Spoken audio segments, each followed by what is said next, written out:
Her er en kort guide til, hvordan I kan optage lysspektre i Logger Pro.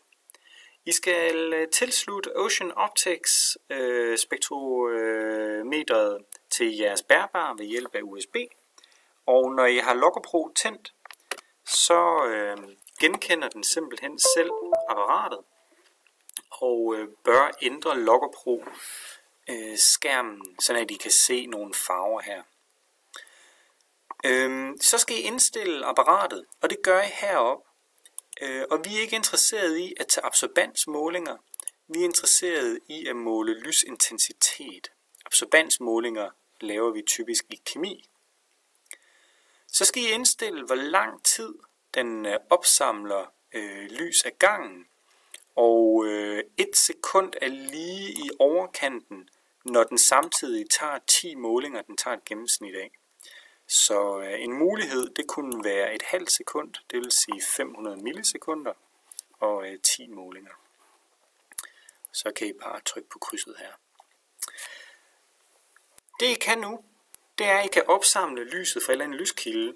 Og når I skal se på jeres eget farvestof for eksempel, så kan I starte med at opsamle lys fra loftlampen ved at pege den optiske fiber op mod lampen og så trykke play.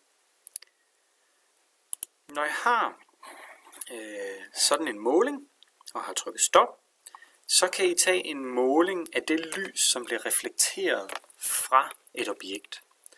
Og her der er det en meget, meget stor fordel, hvis når I trykker opsamle, at I så vælger gem seneste kørsel. Så vil den seneste kurve her, den vil simpelthen blive gemt som en baggrundslinje, som I så kan sammenligne med.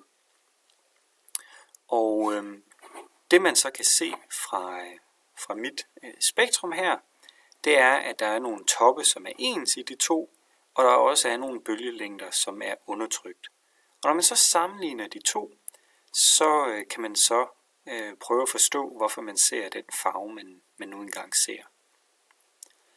En anden øvelse, som I også skal lave, det er at opsamle,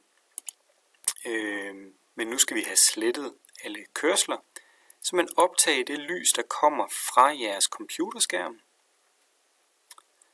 og I skal tage det hvide lys fra jeres computerskærm.